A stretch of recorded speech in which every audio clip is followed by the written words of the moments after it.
The story kicks off in a locked room where a woman is giving birth. She's already had one baby and there's another one on the way. The woman is in crazy pain, but the old lady with her tells her to push through it, because the old lady thinks if she can handle the pain, her kids will be able to control the most powerful demons in the world. The woman grits her teeth and gives birth to 2 kids, but their dad isn't happy at all. He thinks these kids are going to cause a huge disaster. Fast forward 16 years. We see one of the boys, Yuru, heading out to hunt in the forest. He stealthily shoots an arrow and catches a rare bird. Yuru heads back to the village with the bird, and right at the gate, he sees his brother Dongi is waiting for him. Dongi complains that he wanted to go hunting too. He sees the special bird Yuru caught and gets excited because now they'll have something awesome to eat today. As the 2 brothers walk into the village, they meet other villagers who are super happy to see them, which makes it seem like everyone in the village really likes them. Yuru gets home where his grandma and mom are cutting wood. Yuru asks how his sister Asa is doing. Grandma says Asa is totally fine. Then Yuru goes to a dark room to see Asa. There's a cage in the room and Asa is sitting comfortably inside it. It looks like she's always lived in that cage. Yuru smiles when he sees her and starts telling her about his hunting trip today. Yuru wants to collect a lot of food before winter hits because if he doesn't, he'll have to go to the city to work, just like the other villagers, and he really doesn't want to leave his sister behind. Asa worries that he'll leave her one day just like their parents did. Yuru promises her he'll never leave her. He'll always be there to protect her. Just then Yuru's mom tells him that Dara has come to the village. Dara is a merchant who travels from mountain to mountain village selling stuff. Yuru goes to meet Dara, and Dara gives him something for Asa without even being asked, because Yuru always buys things for his sister. After that, Yuru starts helping Dongi with the village work. Dongi says they should go to the city because their life isn't cut out for the boring village life, but Yuru wants to spend his whole life in the village with Asa. Dongi tries to explain that Asa is just his imagination, and no one else can see her, but Yuru insists that she is real and only special people can see her. Suddenly, they hear the sound of a plane flying overhead. When they look up, they see the plane's smoke, but they think it's dragon smoke because they've never seen a modern airplane before. They start hearing the sound of a helicopter getting closer to them. Then, somewhere, a fist opens up, and the illusionary barrier over the village drops. Now the hidden village is exposed to the world. Helicopters start flying over the village, soldiers rush in from the forest, and they begin killing the villagers. Grandma tells the villagers that the enemies have destroyed the barrier, and they are coming for Yuru. Meanwhile, Yuru and Dongi enter the village and find the dead bodies of villagers lying on the ground.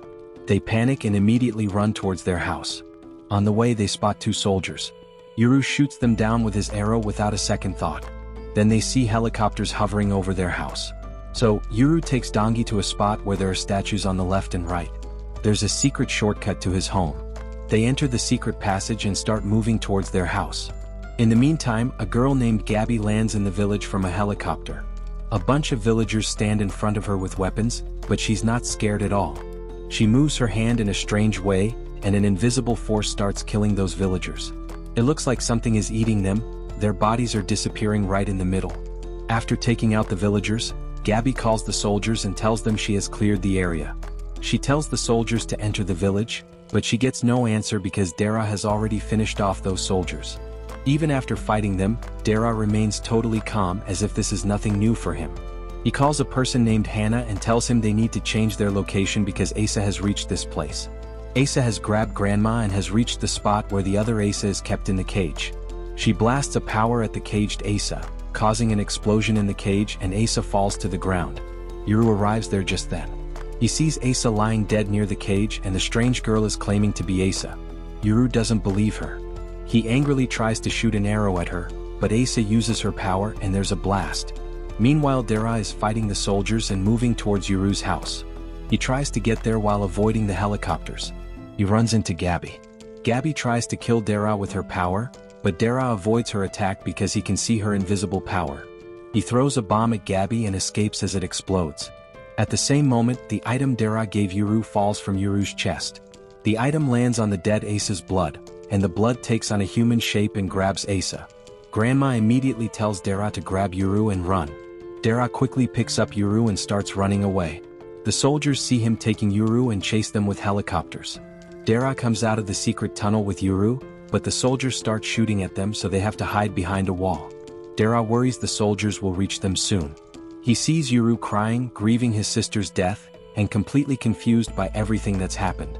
Dara assures him he'll explain everything later. He gives him a green amulet and tells him to place it in a hole in a nearby stone. Yuru thinks Dara is talking nonsense, but Dara pressures him to put the amulet in the stone, so Yuru takes the amulet and goes to put it in the stone. The soldiers see him near the stone, but they don't shoot because they want to capture him alive. As Yuru places the amulet in the hole, Dara slams Yuru's head onto the stone, and his blood drips onto the amulet. This makes the amulet glow and both statues start glowing too. Then two powers rise from the ground. These powers, which look like wild monsters, grab both helicopters. They make them lose control and the helicopters crash down. Gabby hears the sound of the helicopter explosion. She senses the presence of two demons there, and they feel incredibly powerful to her. Dara saves Yuru from the blast. When the smoke clears from their sight, they see two people in front of them who call Yuru their new master. One of them is a girl and the second one is a man. Dara tells Yuru that they are known by names like ghosts, spirits, and phantoms, but they always come in pairs and are called demons. Yuru suddenly remembers how his dad took him to see the village's secret path. His dad told him this path was connected to the right and left statues, and the right and left always kept an eye on him. Yuru realizes the right and left his dad talked about are actually these demons. Right and left explain that they have always been watching Yuru. When those weird birds attacked him, they destroyed them, but they have no clue what those birds even were. Dara explains they were just modern world vehicles, but before he can say more, he asks right and left to take them down the hill because it's super dangerous up here. But right and left refuse to listen because Dara isn't their master. It's already too late though because Gabby has already arrived. Dara is shocked that a bomb didn't even leave a scratch on her. Gabby spots Yuru and figures out he's Ace's brother. As soon as Yuru hears Ace's name, he remembers these are the people who killed his sister and the rest of the villagers. So, right and left tell Yuru to give them the command to take care of Gabby. But Yuru wants to deal with Gabby solo.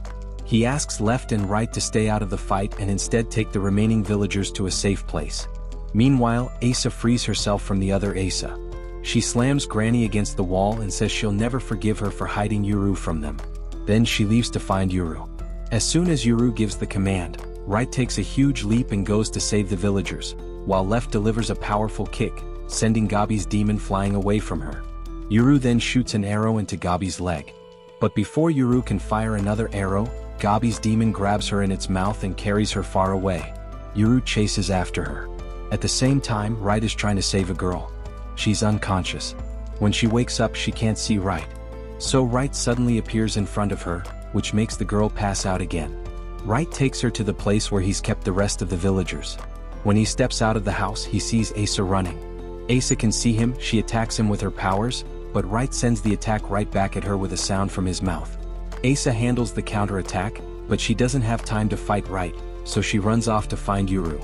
Gabi's demon takes her to the other side of a wall and blocks the path with its body to protect her from Yuru. Left tries to open the demon's mouth with her hands, while Gabi uses all her strength to keep it shut. But she loses against Left's power. Left forces the demon's mouth open, and Yuru shoots an arrow at Gabi which hits her on her shoulder. Just then Asa arrives and sees Gabi is in injured condition. She immediately breaks the wall with her power to stop the attack, and both demons get crushed under the debris. Yuru climbs onto the broken wall, draws an arrow and demands to know who she is. Asa says again that she's his sister, but Yuru still refuses to believe it. Then Right flies over there to tell Yuru something important. He tells Yuru that the Asa standing in front of him is definitely his sister because their blood smells exactly the same. So Yuru asks who the girl he'd been seeing in the cage all these years was. Asa explains that 10 years ago, her parents ran away from the village with her. Granny was afraid Yuru would also go looking for them outside the village, so she created a fake Asa so he wouldn't leave them. This news makes Yuru's head spin. He can't tell what's real and what's fake. Dara tells Yuru to stop fighting and explains that if they keep going, the villagers could be hurt even more. Yuru listens to Dara. He realizes that if the fight continues, the villagers' lives will be in danger. So he decides to stop the fight and leave the village with Dara. But Gabi is not happy that Asa let them go. Asa tells her she is in a terrible state right now, which is why she decided to let them go. She's happy her brother is alive and starts to cry with joy. Meanwhile, Granny starts to fix the broken barrier over the village with her magic. Seeing the barrier being fixed, Asa and Gabi decide to leave the village fast. Yuru leaves the village with Dara through the forest. They go pretty far and finally reach the road where Hannah is waiting for them with her car. She can also see right and left. Dara introduces Hana to everyone. He tells Hana that Yuru's life is in danger and they need to get away to another place soon. Right and left are curious about the car and don't understand what kind of creature it is. Yuru is also hesitant to get inside the car. So Dara tries to explain how it works, but Yuru doesn't get it. So Hana tells them there's a horse tied up inside, which they actually believe. Meanwhile, Asa and Gabby are waiting outside the village for their friends to arrive. A little while later, their friend Jean shows up with help. He asks Gabby about her injuries. Gabby says arrows pierced her shoulder and leg. Her tone is so casual that Jean has to remind her that these are deep wounds, but Gabby just says it's no big deal, she's used to the pain. Then Jean asks Asa about her brother Yuru. Asa says he's alive and has left the village with a man named Dara. As soon as Jean hears Dara's name, he reacts in a way that suggests he's known him for a long time. His friend's reaction also makes it seem like Dara is not just some random guy. Jean regrets that they chose a day when Dara was in the village for their attack. Yuru, Dara, and Hana drive toward the city.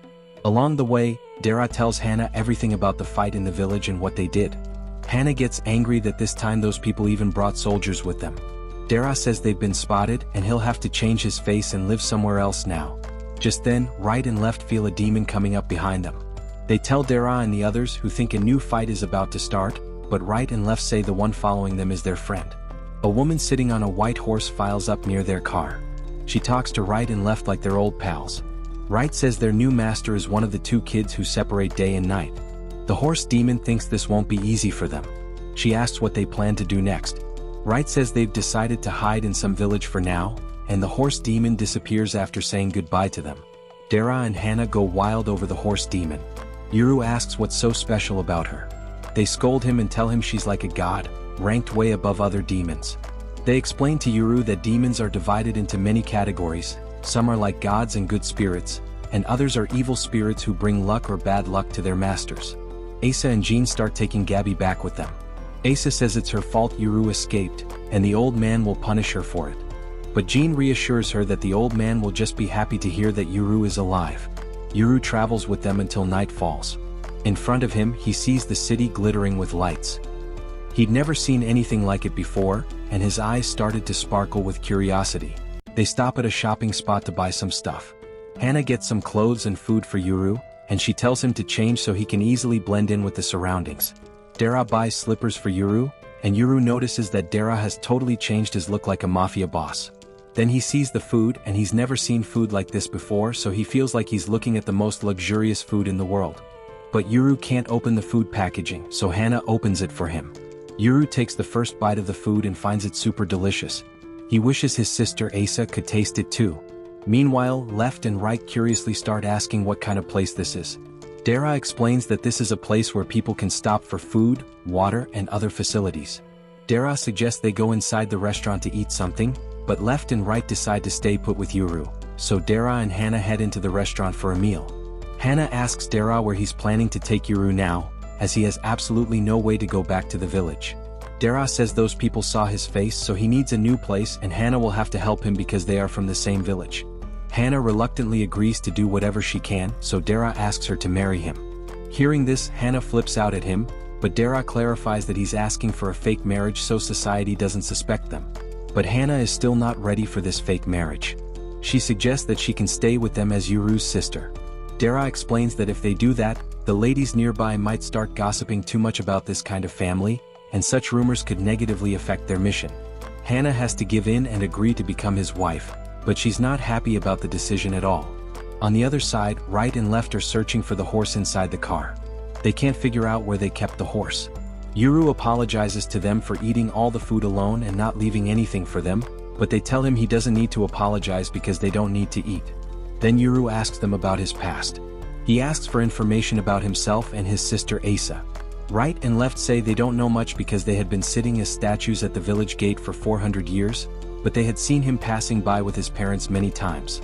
His father often took him into the forest to teach him hunting, but they never saw his sister, which made them think she might have died for some reason. But one night, they saw his parents taking a 10-year-old girl out of the village in a basket. The girl smelled exactly like Yuru, and his parents left the village with her. Yuru understands that this was the same girl who destroyed his village. He realizes his parents only left him in the village and took his sister with them. That's why Yuru decides that he will now look for his real sister and find out where his parents are. Just then Hana and Dara return after eating. Hana tells Yuru that they are going to be his guardians now, which means they will be responsible for his safety. Dara says they are going to drive for a long time, so he suggests Yuru go to the toilet, but Yuru says he already went to the bathroom in the forest. Then they drive off toward their destination.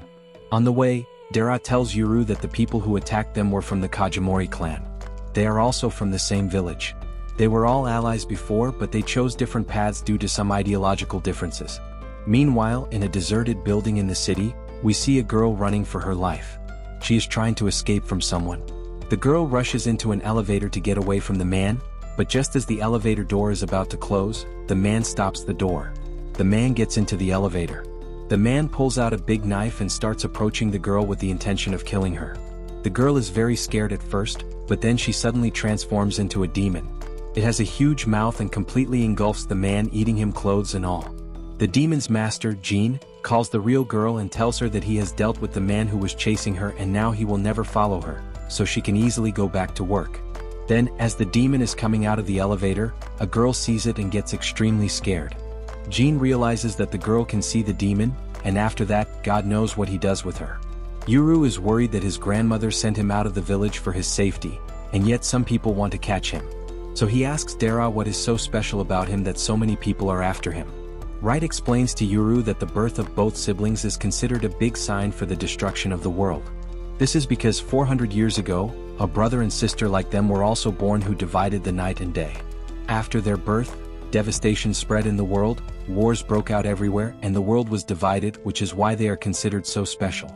Yuru asks if they have some kind of curse that causes them to destroy the world. Right explains the destruction happened because people tried to take advantage of their powers.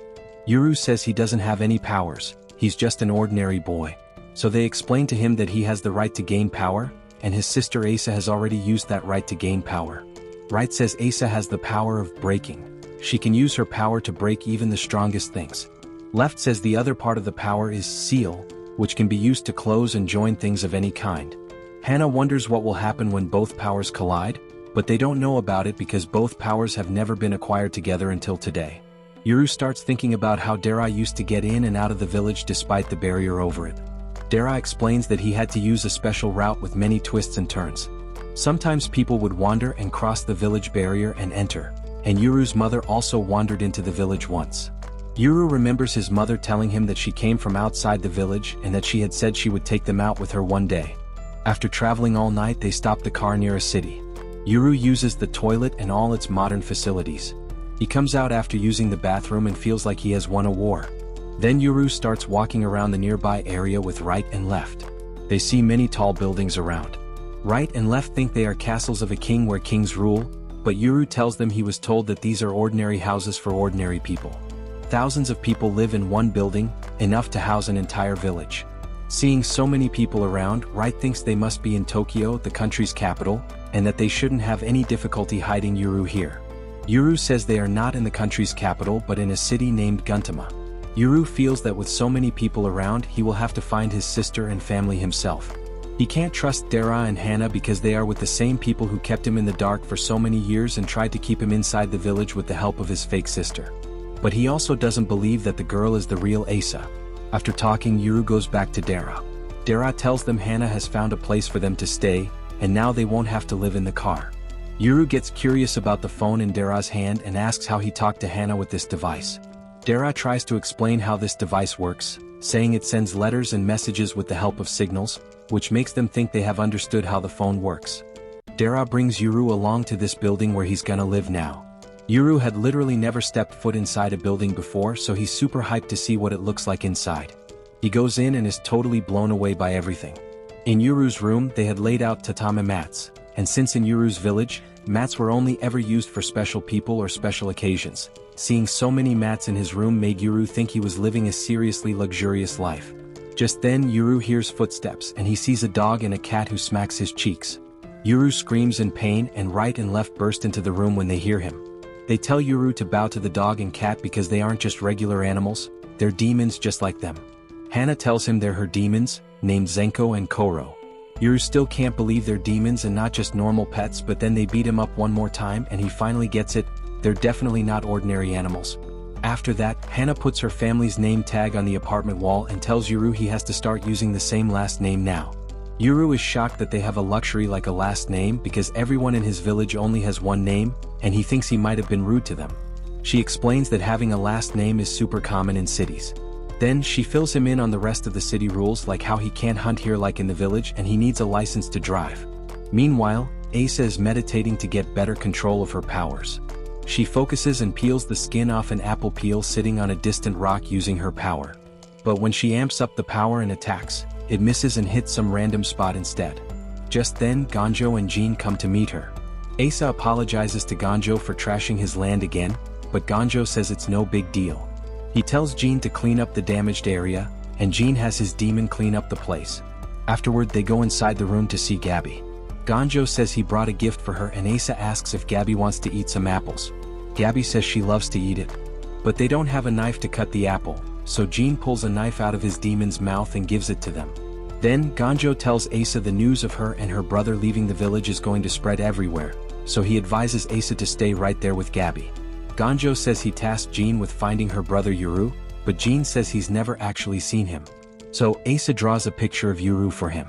As Jean starts to leave with Yuru's picture, Asa tells him the demons with Yuru have a seriously strong sense of smell. Gabby's demon then draws a picture of Yuru's demons for Jean, and the picture is so good it looks like he wanted to be a manga artist before.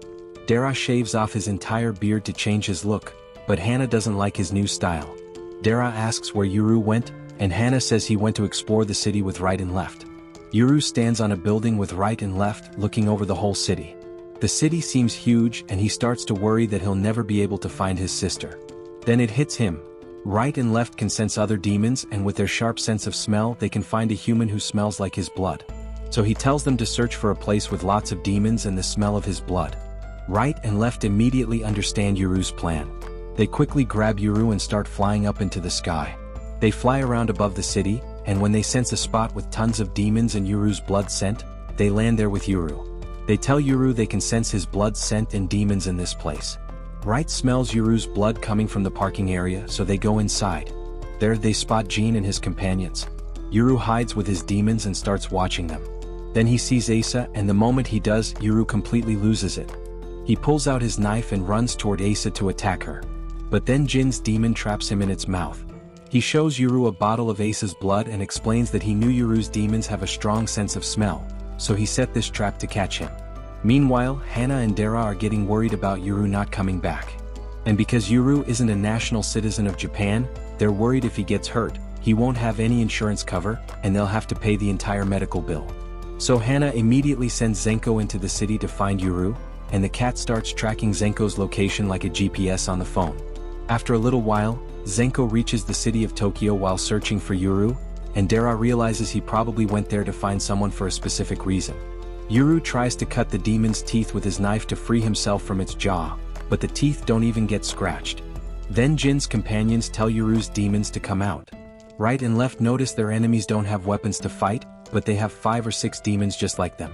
After thinking for a bit, they decide to come out. They start walking toward Jin and his companions. Jin's crew tells them to stop, threatening that if they don't, they'll hurt Yuru. But right and left keep moving forward anyway. After getting a little closer, they stop. They tell Yuru to stay inside the demon's mouth because in that state, the demon can't fight them. Then they start walking toward Jin and his companions again. Jin pulls out a bunch of weapons from his demon's mouth to fight them. Jin and his companions start attacking right and left with those weapons. First, they shoot bullets at them, but the bullets do nothing. So then they start attacking with bigger guns, but those big guns don't affect them either. Then they try hitting them with iron rods and swords, but right and left don't get hurt by those either. Right and left see that they have a lot of weapons, so they decide to get serious about the fight. Just then, an enemy makes his turtle-like demon appear on top of left, and due to its weight, left can't move an inch. They send a small rabbit demon to fight right. The rabbit demon attacks right from every direction with its speed, which causes right to fall to the ground. Right asks left for help in the fight, but he sees she can't even move because of the turtle's heavy weight. Yuru sees that both his demons are losing the fight, so he throws his knife and attacks the turtle. This lifts the weight off left. Then left jumps and attacks the demon's teeth, breaking them and freeing Yuru from its captivity. Yuru then signals right to turn off the lights. Right breaks all the lights there with his power, making it completely dark everywhere. Jin and his companions can't see anything in the dark, but their demons tell them they can feel Yuru's demons moving further away with every moment. Jin thinks Yuru is trying to run away, but then Yuru sneaks up and attacks Jin. By the time Jin's demon makes a light, Yuru has a knife to Jin's throat. Then Yuru asks Jin if his clan is responsible for destroying his village. Jin admits it, but says he alone is responsible for the destruction of his village. Hearing this, Yuru gets super mad. His hand starts shaking like he's about to slice his neck with the knife, but Yuru controls himself and doesn't hurt Jin. Yuru takes a deep breath to calm down, then he tells Jin to call Asa and bring her here because he wants to talk to her about something.